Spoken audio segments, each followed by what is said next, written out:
bounce in production, which is accentuated by the COVID bounce back.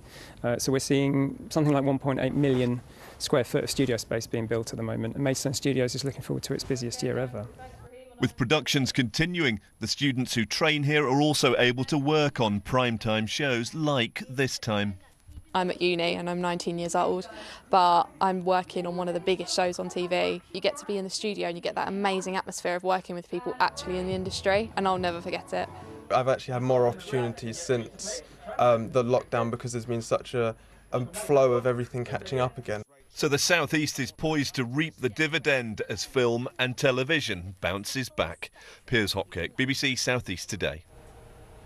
Can't wait for that. Well, time now for a look at the weather forecast. And we're doing things a bit differently today because there are hundreds of villages and hamlets nestled across our beautiful part of the UK, harbouring stories not yet told. And it's time to find out more about these quiet gems. So each week we'll be visiting a tucked away location you may not have heard of to bring you that village's story, as well as the weather forecast in our new series, On the Map. Sarah Thornton joins us now from somewhere in the Kent countryside. Sarah, where are you?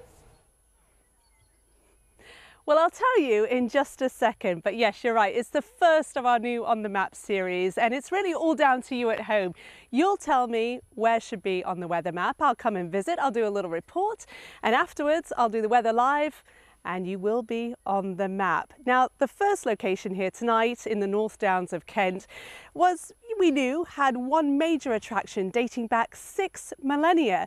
But when we arrived and we started to really look at this village and were greeted by all the lovely people who live here, we found so much more, including the mystery of, what is this place called? Take a look.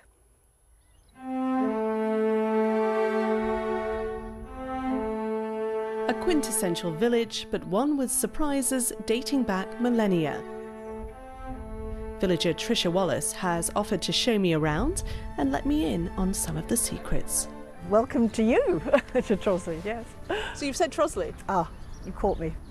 Yes, the village is called Trottiscliffe, but I have to say a lot of people call it Trosley, and I think that's because there used to be a house at the top called Trosley Towers, and I think there was confusion about whether it was Trosley or Trottiscliffe. Well, obviously we're putting it on the weather map tonight, so if I'm to say it out loud in my forecast, what should I be saying? I think you should say Trottiscliffe. I do. There are the typical village offerings, chocolate box cottages, an 11th century church a stone's throw from the Pilgrim's Way. And if you're thinking that pulpit looks a little large for the space, you'd be right. It originally sat in Westminster Abbey. The artist Graham Sutherland, known for his portrait of Churchill, which the Prime Minister hated and was destroyed, rests in the churchyard.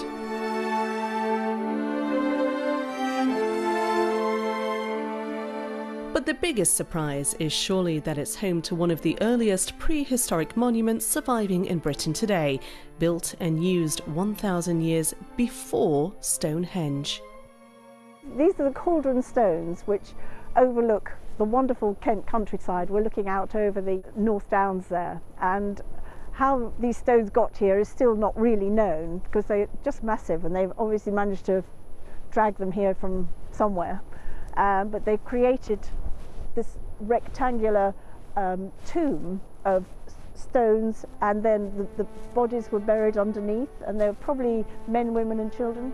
The stones may be nearly 6,000 years old, but they still hold power, or so some believe. It's said if you tie ribbons, known as clooties, to the overhanging tree, your ills and pains will disappear as the cloth disintegrates. For some, even in 21st century Britain, it's worth a try. Well, hopefully that gave you a bit of a snapshot of this beautiful village. Trottiscliffe it is then for me. I know there are still some people who will say Trosley, but it's Trottiscliffe we put on the weather map tonight. And of course, we've been waiting for rain, the first of this series to mark spring. and it is raining. We've not had any of it. Let's take a look at the headline for the next few days. We are talking for once about some April showers, and that cool feel is back with us. Earlier this week we were at 16, 17 degrees. The next few days we're talking about certainly ground frost and some air frost possibly as well, and a cool feel. And here's the rain we saw today. An area of low pressure has been circling around the south. It's clearing away in the coming hours, but for the time being couldn't rule out some more showers. Gardeners are very pleased to hear about that. Short-lived though, all clearing away largely by tomorrow morning, and out towards the west, as I say, you could see some ground frost. The day itself tomorrow, once we clear that rain, a lot of sunshine in the middle part of the day, that cool feel though, but the sunshine is pretty strong. But you can see some showers starting to crop up by the afternoon, temperatures in the low teens. And then as we go through towards the end of the week, we're going to continue in this similar sort of vein. We've got the clear and the cool nights, and we've also continuing with the risk of some showers. So into Friday, another cool start. Generally it will be dry though as we wear through the day. At first sunshine, but then some showers. They could be slow moving. They could have some hail and some thunder mixed in. How does the weekend look? Well, I've got to say those April showers, by then May showers, already in the forecast right the way through, but there will be some sunshine at times, a bit warmer next week. Back to you, Ellie. Thank you very much indeed, Sarah. A few problems there with the weather map. We didn't actually see Crosses Cliff on the map, but we will do. Rest assured we'll have a full forecast in your late news. Now, we're looking for the people of Kent, Sussex and Surrey to nominate your village or hamlet to feature on our BBC South East weather map. Tell us what makes where you live special or unique. We'll come out for a visit, meet the ambassador and together make a film about that place and quite literally put the village on the map.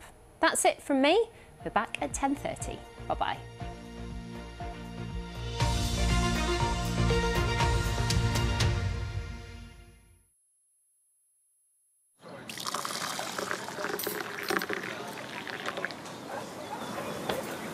This is BBC One.